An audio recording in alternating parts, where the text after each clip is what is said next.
Live from WSAV in high definition. You're watching News 3 on your side. Coastal Sunrise at 5.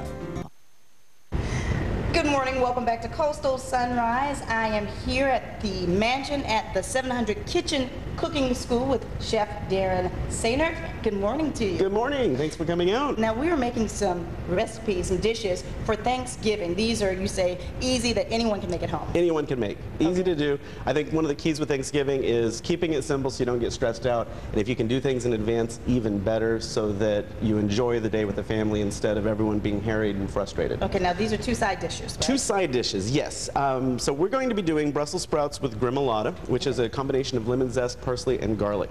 So right now in the pan, I've got this preheated. We're going to put in some butter here. We're going to get that melting. We want to get this browned.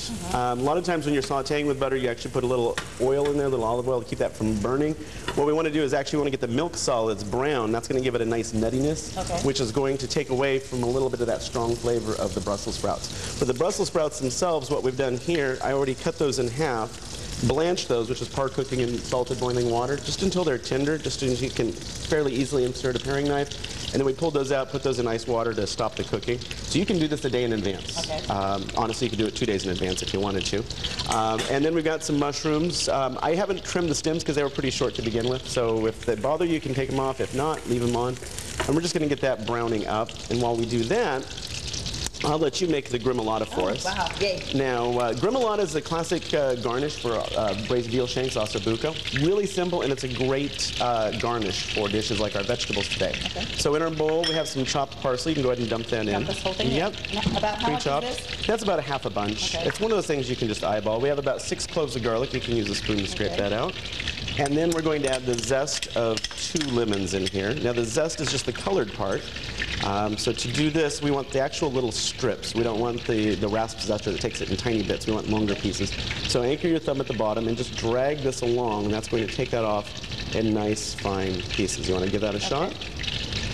And that adds just a little pop to it, right? Yes, so this combination, what makes this work so well is we have the citric note, the bright vibrancy of the citrus to add highlights of flavor. We have the pungency of the garlic, which is going to give us a little more oomph to this, and then the herbal notes of the parsley to just kind of calm and blend it all together.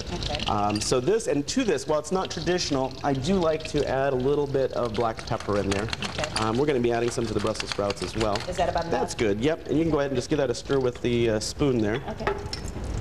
And then to the brown butter, this has gotten nice, and the milk solids are what are browning in there, and that's what gets foamy. And so now we're going to add in our mushrooms and saute those a little bit. I'm turning up my heat now.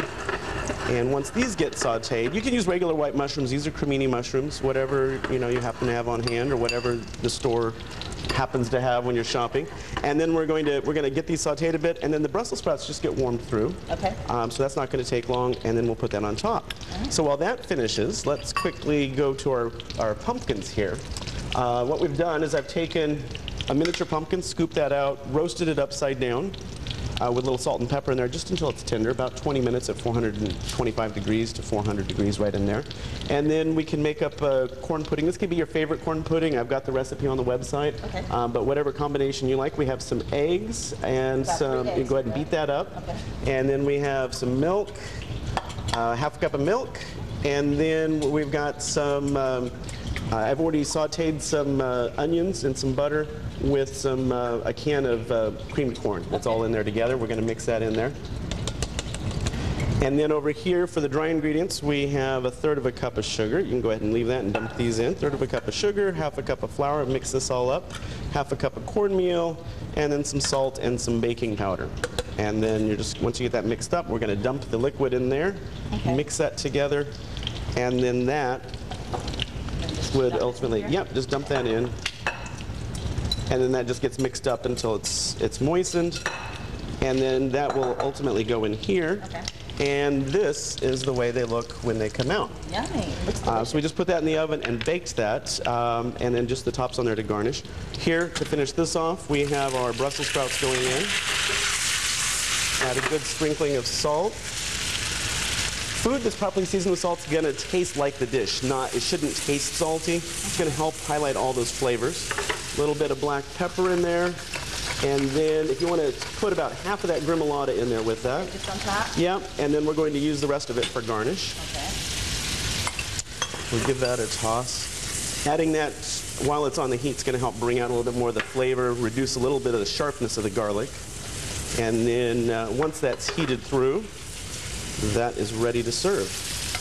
Ooh, it looks wonderful. So it's nice and bright, and the key there is not overcooking.